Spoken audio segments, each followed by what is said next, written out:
Kelly didn't give a statement and showed no reaction on hearing his penalty, which also included a $100,000 fine.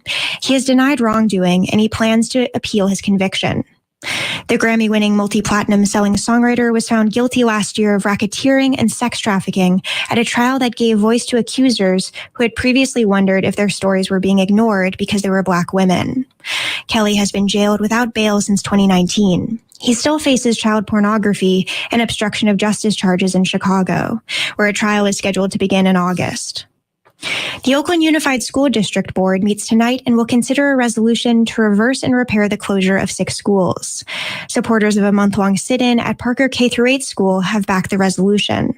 The resolution would use funding from a $66 million grant earmarked for specific schools, including 4 slated for closure next year: Brookfield, Grass Valley, Horace Mann, and Fred T. Korematsu schools, and 2 other schools for the following year. The ACLU has challenged the school's closures in a lawsuit, noting it disproportionately impacts Black and Brown students. At 4, I'm Sarah Holtz for KPFA News. Be sure to tune in at 6 for the Pacifica Evening News with Eileen Alfandary. This is KPFA. 1, 2, 3, 4. Y'all ready for this? Ladies and gentlemen. Never been done before. Never been done in this country. In this country.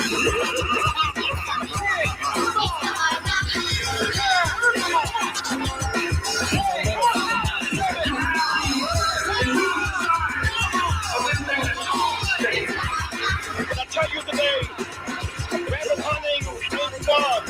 When the rabbits stop running and start fighting back. We're talking about a subject.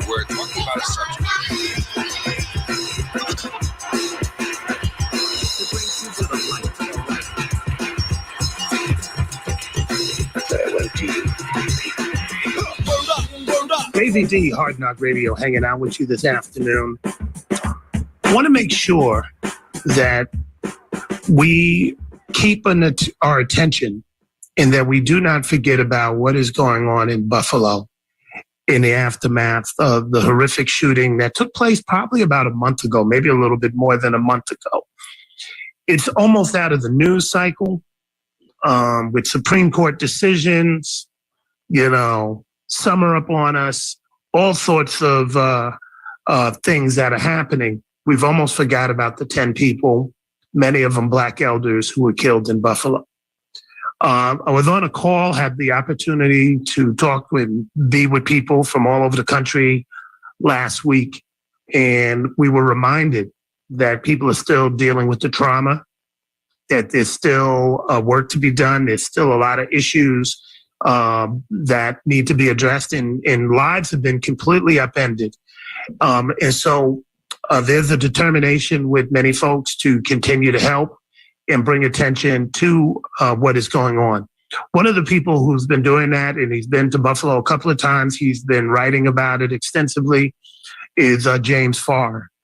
James, welcome to the show. We may be able to get somebody on the ground. We're waiting to hear back from Cariol Horne, who's an organizer there as well, who has her own very interesting story. Maybe you could share that with us, just to kind of give some context to what we're dealing with in Buffalo. But, first of all, James, welcome to the show. Let people know the places that they can see your writings and follow some of the excellent reporting that you've been doing. First of all, Davey, thank you for having me today. Yes, folks can read my reports on the massacre in Buffalo at the laprogressive.com. It is gutting. I'm probably about 5 or 6 stories that need to be published, because I decided that there was no one story or one article that could actually tell this story. So I'm somewhere in the clouds of 12, 14,000 words trying to really memorialize this and document this in writing, really in the sense of it being evergreen. I want this writing to live and to be available for people, not only today, but, in the future, so that they understand what happened in Buffalo. James, let me ask you this. There's a tendency to hear a story, tell it, wrap it up in a nice bow and put it away on the shelf and keep leaving. That's why we're doing this, because obviously the tragedy and the emotions around Buffalo have not ended. But with that being said, is Buffalo an isolated incident, or is this part of a longer arc of things that we need to be paying attention to? I think I could answer that in two parts. No, it's not an isolated incident. Absolutely not. I mean, it is a continuum of things that we've seen in this country, in this country's history, how white supremacy shows up and essentially wants to annihilate our Black brothers and sisters. And so the other part of that is, yes, we do need to continue to pay attention to it, because I returned on the 30th day, 1 month afterwards, and just kind of in my normal passage in daily life, I when I think about, returning back and kind of, maneuvering back into my normalcy, right? And, people just, hey, man, you were in Buffalo, or kind of just the forgetfulness of what happened in Buffalo just 30 days later, or earlier rather. And, it got conflated and swept into, the gun control and the assault rifles and even the, homicide murders and with the school children in Texas. But Buffalo was different. And that's something that people have to know. They have to constantly be reminded that, as you said earlier, those 10 people, many of them elders, and, fortunately there were not more, right? Because his intent was to annihilate as many people as he possibly could. They were executed simply because they're Black, for no other reason. And that's something that we have to kind of wrap our head around, but that almost becomes cliche. And it does get wrapped up in so many other issues. Well, in this regard, the pushback, and I hate to use that word, but the deflection is a better word. Well, I mean, this murder is all over Buffalo, Syracuse, New York. I mean, it's, I can't, why are we complaining when we kill each other all the time? That's one thing that pops up. The second thing is Black death becomes politicized and becomes political fodder for other issues. And I think you mentioned gun control, it becomes the thing that we can elect folks on. It even becomes in reverse the boogeyman. Well, we got these white supremacists, and this is why you don't want to vote for the Republican Party. We get those types of things. And what gets missed is the things that you've been covering. The tragedy, the trauma, that these are human beings that a James Farr, who's a reporter, or any of the people that witness this, because we forget people witness this, the people that are families to the folks that lost loved ones, all those folks are still dealing with trying to navigate, make sense, and profound loss. And so all that needs to be kind of contextualized and looked at and uplifted. And I think that's kind of a hard thing to do when I think fundamentally Black people's humanity is neglected. We don't see folks as human beings. Yeah, Black death is commoditized. Black life is commoditized, right? And so, I don't want to get into the whataboutisms and what ifs, right? Like, this was not proximity crime. This was not an opportunistic murderous rampage. Many people that I spoke with on the ground and in the community, and I would dare ask those who were making those other arguments, have you ever felt stalked? Have you ever felt hunted? Have you ever gone from one side of your city to the other side, and on that divide in Main Street, life is pretty normal.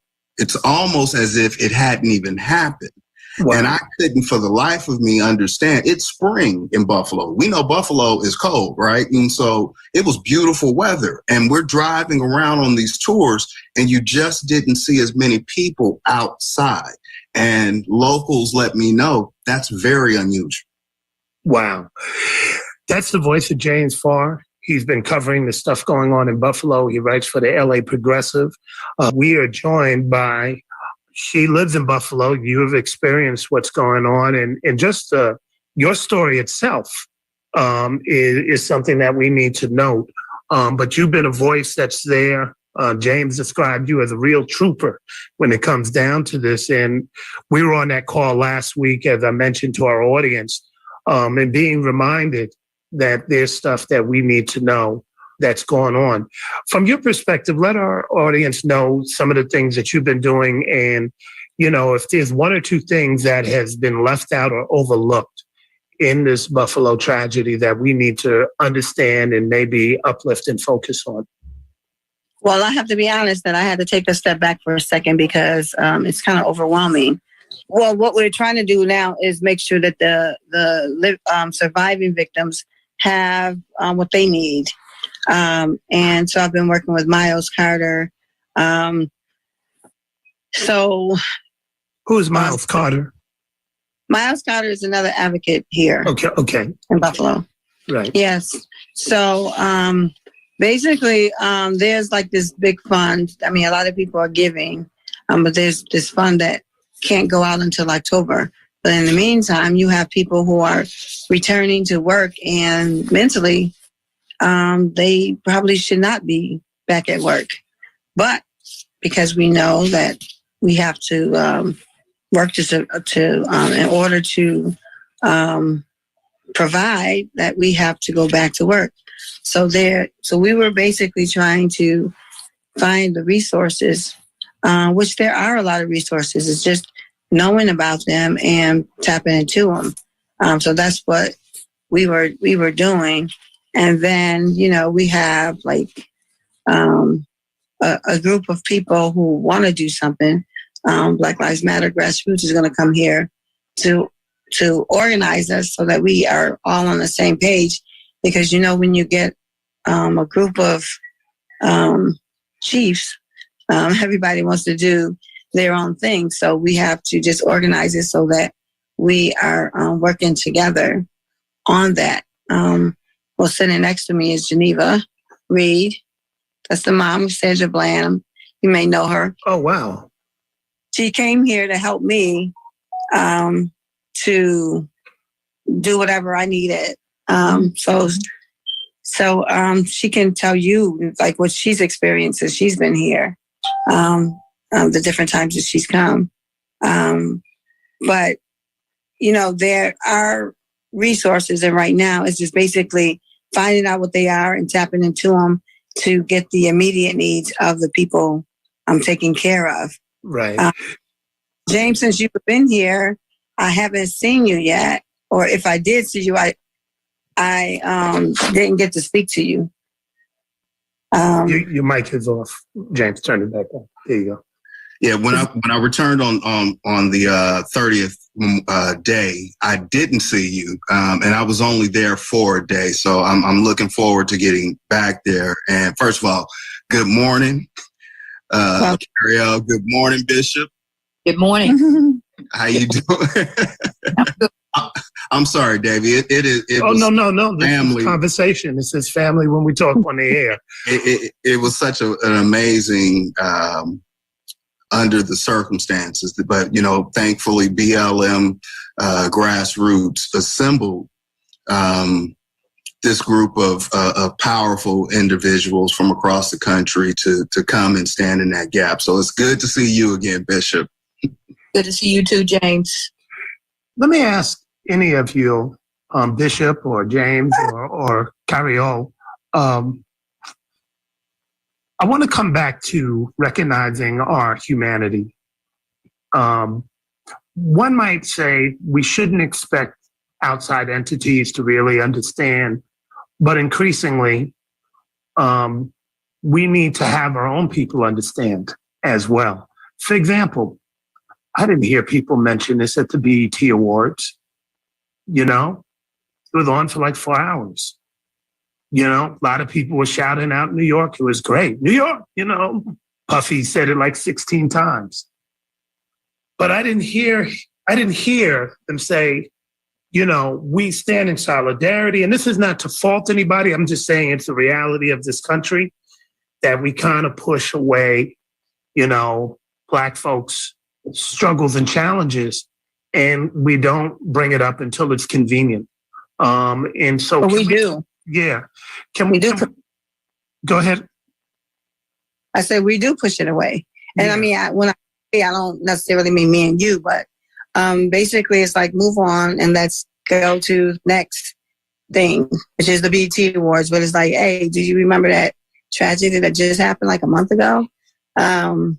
People just want to, they want to live in, and I say an illusion. They want everything to be great. And that's good. We all want everything to be great, but it's not. So when it's not great, then we need to deal with it.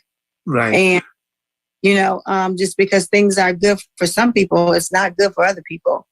And, you know, I basically want to do well with other people moving forward with me. I don't want to just be the one that have and then look at the have-nots and be like, oh, well, y'all should have put yourself up by your bootstraps that you don't have. You know, I don't want that type of person. But I don't know what it's going to take to wake us up. Like, if that didn't wake us up, what is going to wake us up? Like, well, I think constant reminding and having conversations like these, you know, will help do that, because it just contextualizes everything, and it's counter to putting everything in a box. That's why we have you all on. To remember, Buffalo, we're being very intentional. It's not by accident. It's not that we don't have lots of things to talk about, because we do. You know, I mean, I still have the folks from Uvalde online. I have more Supreme Court decisions to talk about. I have more guests than we can shake a finger at. And, you know, but understanding what these tragedies have meant, and then being on that phone call last week and being reminded, like, yo, people still suffering, and being reminded that it was only a month ago, was like, hey, we need to come back and deal with this. But I'm also looking at the scenario as to why this happens. And so Black death is so commonplace in the minds of many that we just kind of, you know, off to the next page. But with that being said, I want to come back, and any of y'all can weigh in on this. Maybe I'll start off with you, James. The human toll, or what is missing? What are people going through? What do we need to know? Because I think, Cariol, you said, you know, folks are being told, let's go back to work, and they're not ready, you know? And other acts of tragedy have happened. You know, we were like, let's make sure we do follow-up stories. Let's make sure they have mental health, situations. Let's make sure people are compensated. Let's make sure they're nurtured. Even in the case of Texas, they're like, we're gonna bulldoze the school, but the store in Buffalo is still open. So let's talk a little bit about this, and I'll start off with you, James, from what you know, because you said this hit you, and then we'll go to Cariol and the bishop as well. Yeah, I mean, first of all, if you, and I want to be matter of fact with my words, death is exact, okay? And so there are 10 ancestors now that have been stolen, right? But one of the things I took away when you hear the story of Fragrance, or the story of the young man that Cariol spoke about, who was in the market and you know was barely saved, right, or didn't get killed. When you hear these actual real stories, Fragrance wanted me and America. Pastor Cook wants America, pastor of the Macedonia Baptist Church. I believe Cariol wants, and I won't speak for her, but they want the world to know that people are living with this, and in some respects on their own, to have to cope with it, right? The sources or the resources are staggered. They're there, but they're staggered. And a community is completely caught off guard, and there's no way to prepare for something like this. And so in that suffering, we have to, I think you brought up the mainstream aspect of like a BET Awards. If they knew these stories, I got to believe they couldn't have ignored them. We saw all I don't want to, name the brand companies, expanding voices and lenses and all of the feel-good media about the spectrum of our lives and our stories and our lived African-American experience. I'm with all of that. But this too, it's not an abstract. It's not a fantasy, right? This is real. And it's real for a community of people who have to find a way to move forward. And I don't know what that looks like for them. They have to determine that for themselves. Bishop, I missed your last name. Geneva Reed. Geneva Reed. You suffered your own loss with, your daughter, Sandra Bland. So you kind of understand this process in a very real way, but also being a spiritual person as well, you probably have had to administer and help people navigate this. Yeah. What would you, what or what sort of things do you want to share with our listeners that they should really take hold and uplift and reflect on, especially when we're talking about the tragedy in Buffalo? And I want to remind people, every life counted that was gone. But what hit me hard was I saw my grandma there. I saw our grandmothers there. It's like, you're a church person. I'm church every Sunday. I'm like, that's a deaconess. That's a Sunday school teacher. Yeah. That's my own mom. That's my grandma. Those are, and these people that pass, from the readings and other stories, these were people that was doing stuff. This wasn't no, random people that just was, like they were no name, not that that matters. But these were folks that were pillars and still fighting the good fight as they were in their senior year. They ain't stopped loving our community and trying to uplift. And so their loss are big losses to me. And that's what just shook me, And so maybe can you speak to this and, and how you're seeing this whole thing and what you've experienced in Buffalo? Well, just coming to Buffalo and having to experience the pain of the people, just people even outside of the folks who have also been impacted. Everybody is impacted. When you come into the city, you feel this desire, this need to be prayerful for the families. You feel this absolute want to just hug them, take them and hold them and tell them there is hope. I had to go through that myself, but to see it on a mass scale and to be so close to it, to be an outsider and then come in and be so close to it. I say to people, it will get manageable. I never say better. It will get manageable, because what I call better and what another person calls better is a whole totally different thing. And so it will get manageable, but each person's time frame is different. And you can't have somebody pointing out fingers at another person saying what they should or shouldn't be feeling. And so one of the things that happens with us when we go through these things, we have this guilt. We go on this guilt thing. What if? Well, what happened did happen. And there's no coming back from it. But what you try to do is you try to look around your life, your immediate life, and live every day as today is it for you. That's what I have had to do. And I tell you what, it hasn't been easy. Even 7 years later, it's still not easy. But for those that are feeling the pain right now, that pain is real. It is valid, but you can't stay there long. You can't stay there and allow it to just crumble you. You can't allow it to destroy you. Bishop Reed, let me ask you this as well. With the passing of your daughter, Sandra, it was very public, and people had lots of opinions and lots of speculation and lots of projection.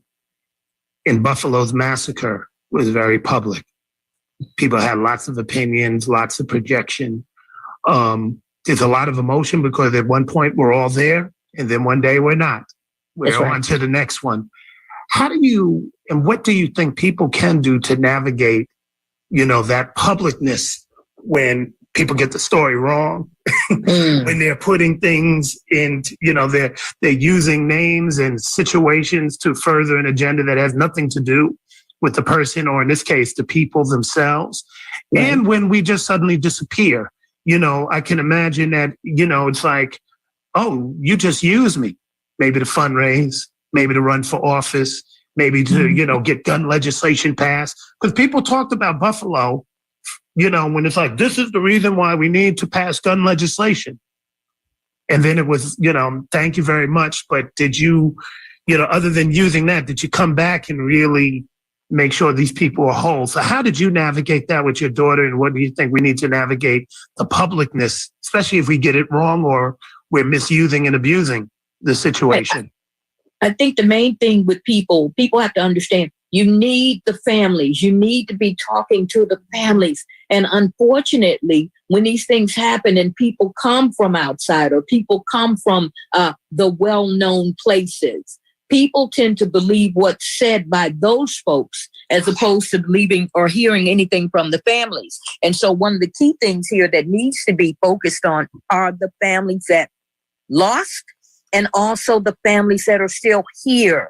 You will not know what the family needs without asking the family what it needs. And so for me, of course, there were movie deals and all kinds of recording offers and all of this. But at the end of the day, it's overwhelming in the way that you navigate from that. Sometimes you just have to turn off the phone. And sometimes you just have to be able to step back for a moment and say, wait a minute, let me get me together first.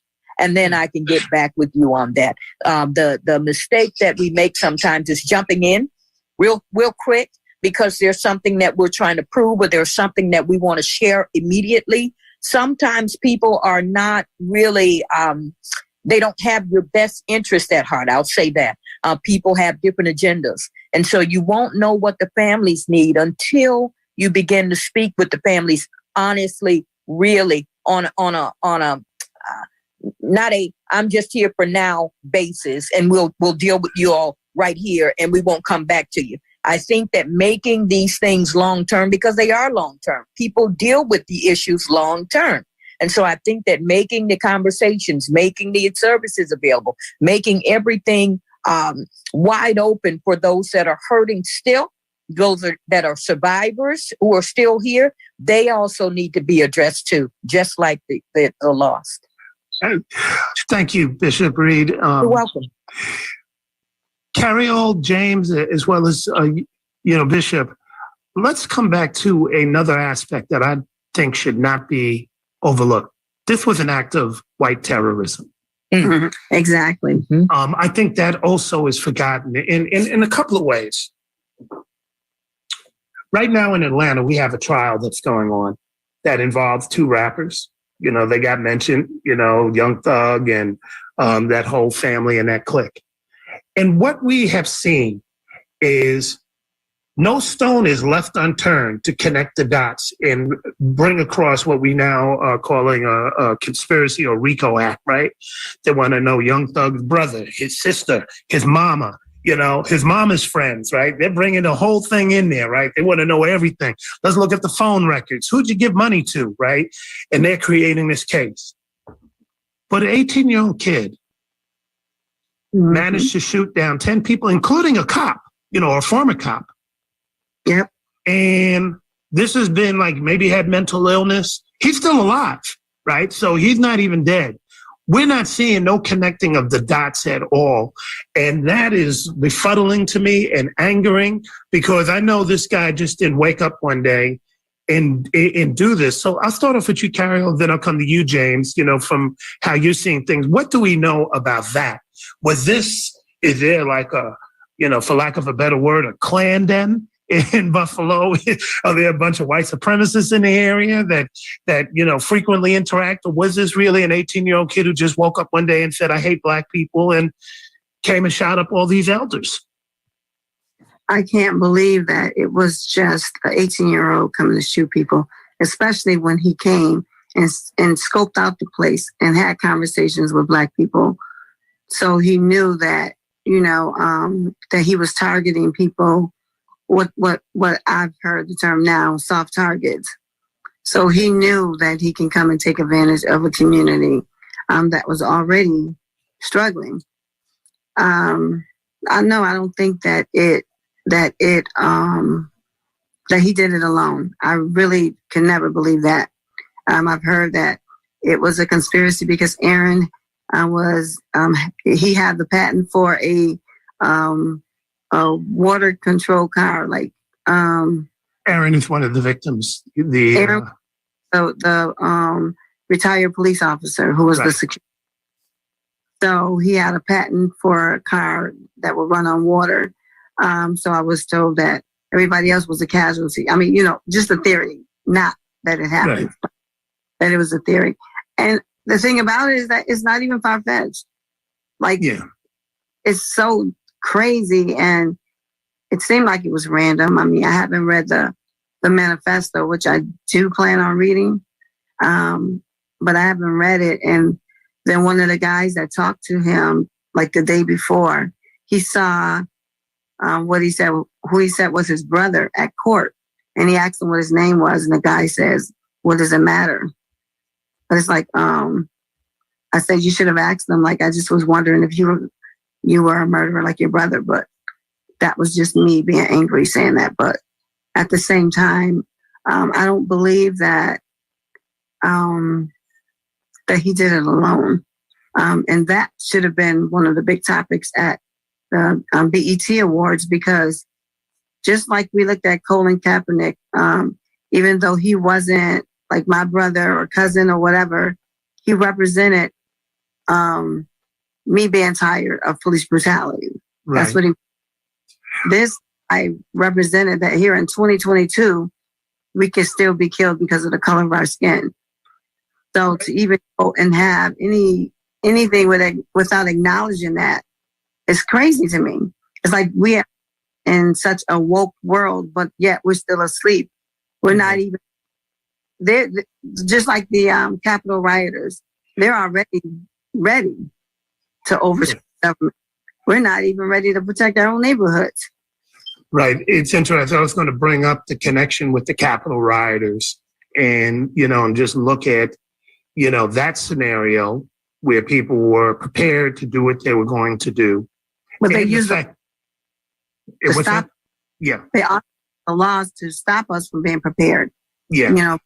Illegal guns and, you can't have a gun or, Right. Let me ask you this and then I'll turn it over to James. Mm-hmm. For people who don't know, you have a story onto its own. Former police officer in Buffalo, somebody who, went to court and was fired because you intervened when brutality was taking place on your watch. And I mentioned at the start of the show, that's a whole story. I think we even covered it at one point, on our show and talked about that situation. But with that being said, if you can put on your officer hat for a moment, within a structure like the police department, something like this happens. Are there steps and protocols that get followed to try and connect these dots? Something like this happened. If I came and shot up a police station, for example, what would be taking place in the conference room? What are they going to be like? Does Dave know James? James was in Buffalo. Why was he in Buffalo? What is the procedure? Because that doesn't seem to have taken place with this man who shot all these folks. That's why I don't feel like he did it alone. And I can't say who else was involved, but it looked like chaos out that day. Like the right hand didn't know what the left hand was doing. And you would think that they would all be on something. I mean, all of the theories that I've heard, I haven't heard it from the police. I'm sorry, that's my grandson. I haven't heard it from the police or when the DA gives his press conferences. I mean, he gives these detailed press conferences when it's our Black kids that are being locked up. I just don't feel like he did it alone. If there were any Black officers that had showed up at first, I wonder if they would have been killed. Right. Real talk. James, you were nodding your head when we mentioned this. How are you seeing this? Put on your journalistic hat and, just out of curiosity, we're both journalists. I want to connect these dots almost immediately. You know, did he know the people of January 6th? You know, I mean, that's my question. Did he know Kyle Rittenhouse? You know, right. Down in all that. You know, what's the deal? You know, where's an 18-year-old get the money to buy the gun and armor? You know, and tactical gear. You know, right. I want to give me some tactical gear. I don't have $1,000. At least that's what it was costing when I checked. You know, I want it. You know, so where'd you get this? You know, at this age, somebody bought it for you. You worked a job at McDonald's, saved up, and got it. What's the deal?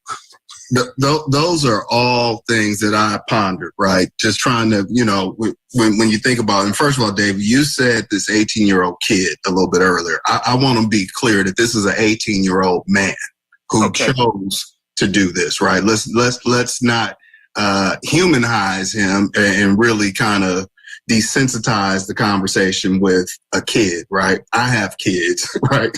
Right. This was a man that chose to drive 200 miles, right? Multiple times, right? We're in the middle of. But I don't think people knew that he did that. He lived 200 miles to the east of Buffalo, and.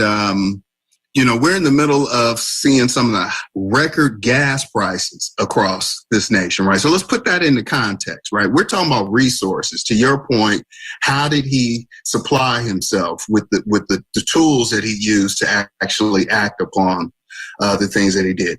I haven't given any or very much attention into really understanding him, because my focus has been, and my charge was when I left Buffalo, was to tell the stories of impacted community members on the ground. There'll be a broader stroke, you know, through mainstream media, and they'll humanize him and sensationalize him. And, you know, Cariol, get ready, you know, some of the larger network shows will be parachuting into town at some point, and they'll be pulling on you to tell more of these stories. That's not what I'm doing. I'm here to tell the truth about victims, right? And how they are dealing with this heinous, murderous act. So to answer your question, do I believe an 18-year-old did this completely on his own? Absolutely not. He did it no more on his own than I flew to Buffalo on my own to find and talk with the community. You know what I mean? So there was support somewhere. Well, I want to make sure that people kind of keep that seed planted, because again, when it comes to us, everything is isolated, you know, when we're the victim. When things happen and we are seen as the perpetrators, you know, every dot is connected, no stone is left unturned. And I want to make sure that we see that pattern very clearly. With that being said, James, let me start off with you again. Let's talk about some of the victims that we should remember, you know, in your reporting. What did you want to highlight? Give us a couple of aspects that we should focus on and direct us to some readings or, you know, situations so we can better understand who some of these folks were. Absolutely. You can find those readings at the laprogressive.com. Under my subheading. What I chose to do, Davey, was to not as much memorialize those who have deceased, right? I wanted to uplift the voices of the actual people that I came into contact with. Some didn't necessarily want to share their names or other things. Others were kind of a collection of, you know, me walking down from Ferry, I believe it was the Ferry and Cherry Street area down in the Fruit Belt, just kind of on the ground. And so it's stories of actual survivors that may not necessarily be in name because they're not ready to be in name.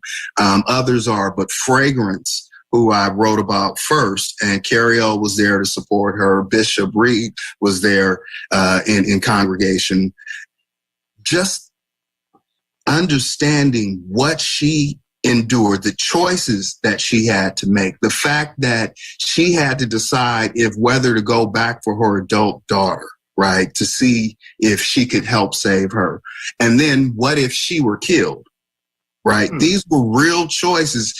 She pointed out that who would care for her grandchildren?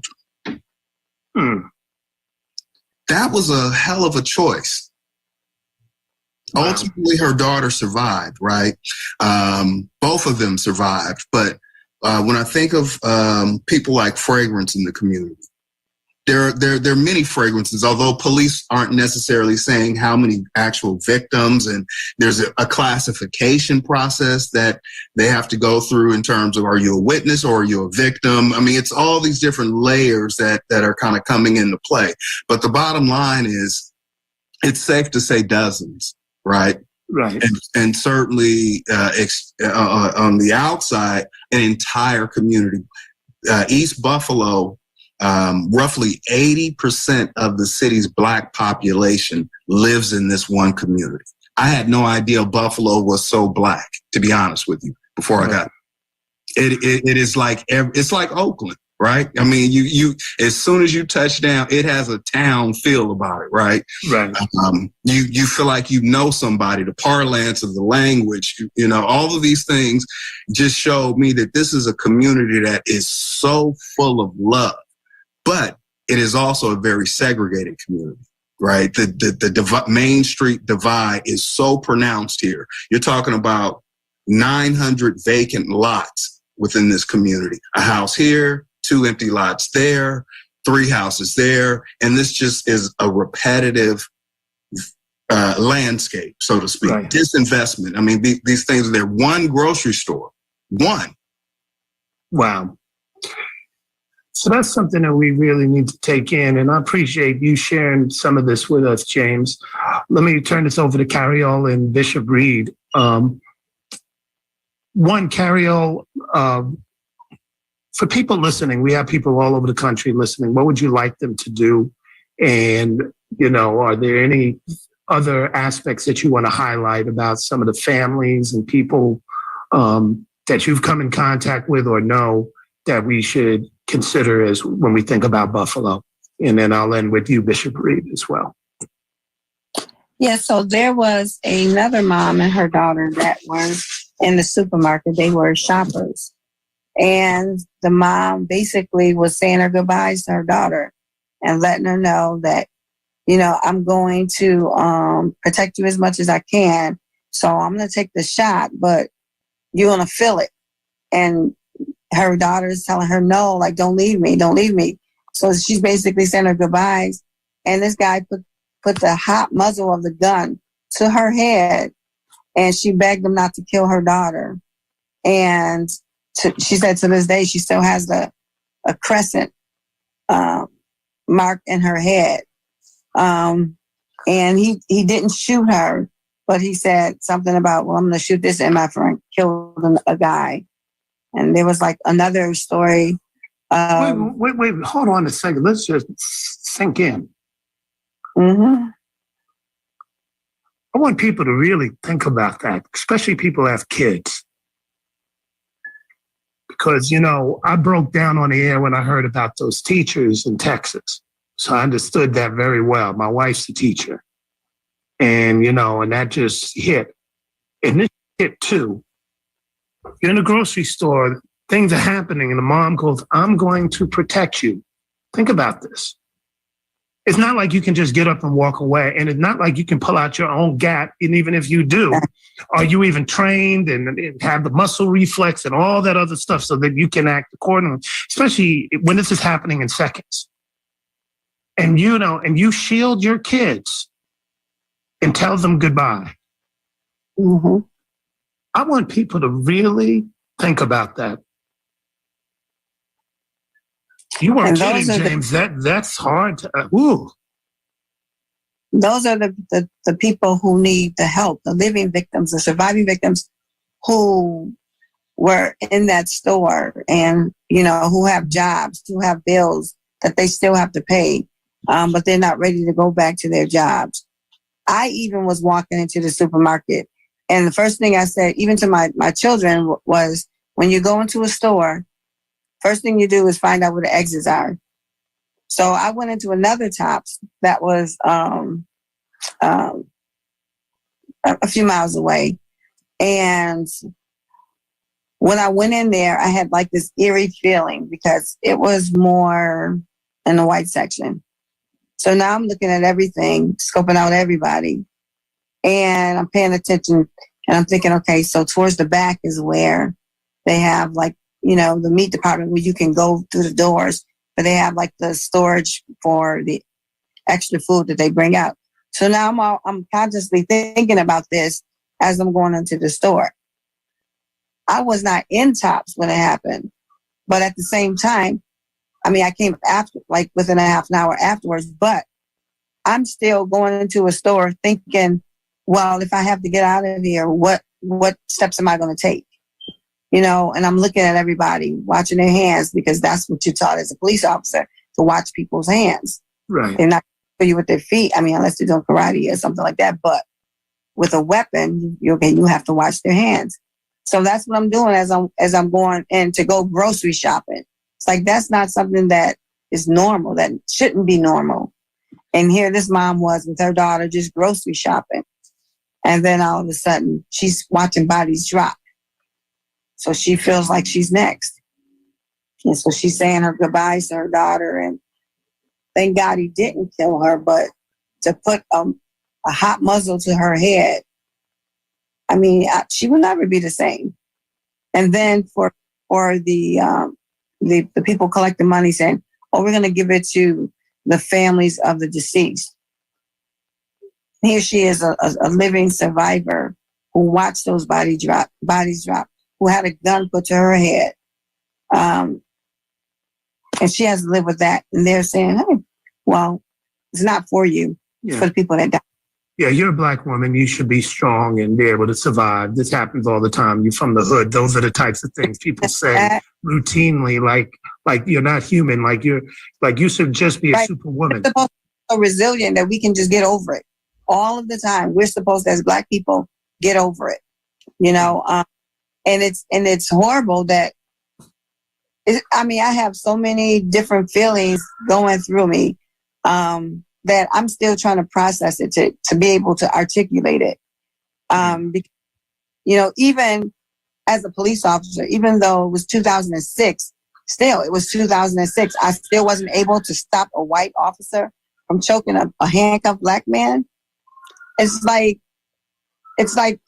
I was telling Geneva this morning that it's the laws that hold us, that's holding us hostage. Like, we're still in captivity with these laws. And, I can just go into so much. Let me just like that. Yeah. I hear you on that. Cariol Horne, thank you for joining us this afternoon. I appreciate it. I'm going to get some last comments from Bishop Reed. Thank you. You were unexpected as a guest on our show, but we welcome you and we appreciate you coming in and, giving us some richer perspective as well. What do you want to leave our listeners with moving forward? Going through what you're going through, seeing what's going on in Buffalo. And as we try to navigate some of the scenarios and challenges that I presented, what would you like our listeners to do moving forward? Moving forward, I just would like everybody to remain hopeful. Whatever it is you're doing, to try to make some sort of a change, remain hopeful. I know it looks like things are not going to change. It looks like these things keep going on and keep going on. Hope and prayer is what helped me. I will tell you that. And it's more than a notion to just say it. You won't always feel like that's the logical thing, and it may not be logical for some folks. But for me, that is what helped me, along with a whole slew of support at times when I really needed it. And for those that don't have the support that they think they don't need right now, try to arm yourself, surround yourself with those who are there to offer their hand out, to lend their hand for whatever it is you might need that you're going through right now. I think the most important thing is to not be by yourself. It's to try and be in the situation where you're surrounded by self and you're just letting those thoughts consume you. That's what I would leave with. I think at the end of the day, what I hear you saying is we got to build that community and we got to fortify that village. And we got to, and in doing so, that means love and compassion and understanding and helping each other. Really, if we talk about, being our brother and sister's keeper. Yes. There you have it. The opportunity is there to really do that. And, it could be in Buffalo, but it could also be right next door where I'm at, down the street in Oakland. down in LA where you're at, James, or any other place where folks are being challenged with, all these different scenarios where Black death is a common denominator. And so I appreciate you sharing that with us. And thank you. Cariol Horne, thank you. And James Farr, thank you for joining us. We remind everybody to read what you write and continue to write with your coverage on Buffalo in the LA Progressive. Thank you for keeping these stories alive and reminding us that just don't turn the page. We're human and these things are going to be with folks for a very long time. So we're going to take a break on Hard Knock Radio. We'll be right back. Hard Knock, turn the speakers in your car up. Quality program, turn in for the real talk. Don't stop. Ian Man at it again. Sandman, Daddy Man, Chris Juwan Cam. Innovation, stimulating meal conversation. Anything else, just imitation, simulation. Step into the zone, the Bay Area zone. Hard Knock Radio, let's go. Big shout out Nita and Davey D. Yeah, right, feel me? Yeah. On it down at Hard Knock Radio. Hard Knock Radio. Kinda crazy though. Oakland, stand up. Yeah. Stand up. Ensemble Big Now Wolves. Yeah. Help you. Come on, check out. Why every y'all just think they hard knock when they ain't going all in and ain't paid the cost for the fee? Ain't nothing made they beats trying to eat till they from the still crazy. Say leave, baby, it'll save you a seat at the table with a great bread making his peace. Like the beast and the lovers I made with a piece. Make some shade on the name and speed. Go, this ain't Davey D. Real Talk Radio. You and I rocking with the best in the West. Just Coast, Monday through Friday.